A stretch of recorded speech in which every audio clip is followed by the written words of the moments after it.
بسم الله الرحمن الرحیم. اوس راځو د هضمي په سیستم کې چې کوم انټي بیوټیک کارول کیږي او د څه په خاطر باندې کارول کیږي.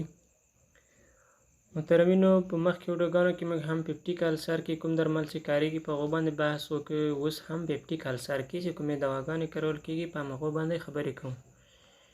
پیپټیک السر چې ده د معدې او یا هم د اشناشر د مخاطي غشا کې زخم رامنځته کېدلو ته ویل کېږي. یعنې کله چې معدې په مخاطي غشا کې یا د اشناشر یا ډویډنم په مخاطي غشا کې زخم رامنځته دي ته پیپټیک السر وایي.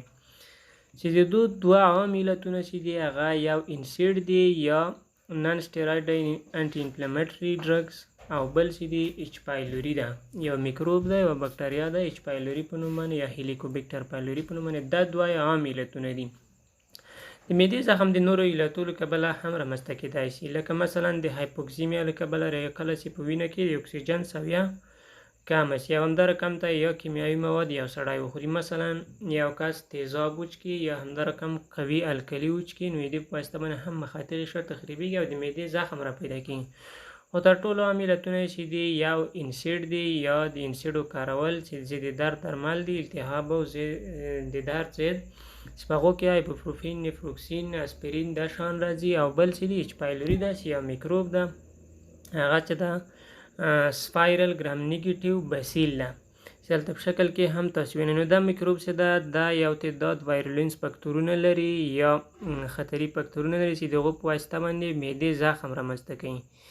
له هغو له کبله یو یوریز انزایم د یوریز انزایم چې ده دغه یوریا په امونیا باندې تولیدوي. امونیا چې ده یو القلي ده او د معدې تیزاب خنثی کوي، نو دغه بکتریا د معدې د تیزابو څخه ساتي، یعنې خپل شاوخوا القلي کوي. خپل شاوخوا چې القلي کوي نو دا د معدې تیزابو څخه ساتل کېږي او له منځه نه ځي. بل چې دا فلاجیلاوي لري، دلته شکل کې 4 دانې فلاجیلاوي وینئ، د په واسطه باندې دا په مخاطو کې حرکت کوي. نورې بکتریاوې دا خاصیت نه لري، خو د دې یو وایرولینس فکتور فلاجیلا ده. بل چې دا د اډهیژن سیستم لري، یعنې دا په حجراتو پورې ځان وصلوي. دا اپیتیلیم ده او دا مخاط دی پورته میوکس، دغه د معدې هغه اپیتیلیم ده یا د اشناشر، نو په دې پسې ځان وصلوي. بل چې ټوکسین افرازوي او د دو حجراتو د تخریب سبب کېږي. اوس راځو موږ اچ 2 انتاګونیست هم ویلي، پی پی آی ما هم ویلي، اوس انټي بیوټیک وایو. هغه وخت موږ انټي بیوټیک کاروو کله چې موږ د اچ پایلوري کنفرمیشن ټیسټ وکړو، یعنې په وینه کې ټیسټ وکړو یا غذا موادو کې مختلف ټیسټونه یا بایوپسي په واسطه باندې معدې نه هغه ساحه د زخم راواخلو، هغه کې خپله بکټریا وګورو چې موږ پوست چې هیلیکوبیکټر پایلوري دلته موجوده ده یا نه ده موجوده، او یا هم یوریا بریت ټیسټ وکړو. یعنې کله چې موږ کنفرمیشن ټیسټ وکړو بیا وروسته له هغه نه موږ د اچ پایلوري اراډیکیشن تراپي کوو یا اچ پایلوري ختموو. اچ پایلوري اراډیکیشن تراپي کې 4 ډوله هغه طریقې موجودې دي چې د په واسطه باندې موږ اچ پایلوري له منځه وړو. چې په هغو 4 ډولو کې یو سټانډرډ بیسموت کویډریپل تراپي ده، بل سټانډرډ نان بیسموت کویډریپل تراپي ده، بل سټانډرډ تریپل تراپي ده، بل لیوفلاکسیسین تریپل تراپي ده. اول راځو دلته چې د سټانډرډ بیسموت کویډریپل تراپي په دو کې چې د اچ پایلوري موږ 14 ورځې دپاره تداوي کوو، یعنې 14 ورځې دپاره موږ درملنه ورکوو او 4 درمل پکې کارېږي چې پروتون پمپ انهیبیټر یا پی پی آی دي، لکه اومیفرازول، بیسموت سبسیلیسیډ دي 262 ملي ګرامه 2 ټابلیټ 4 ټایمه، او تیتراسایکلین چې دي دا دي میټرینډازول دي. دا 4 درمل ورکوو په سټانډرډ بیسموت کویډریپل تراپي کې. په دو کې 4 کلمه دوا کارېږي.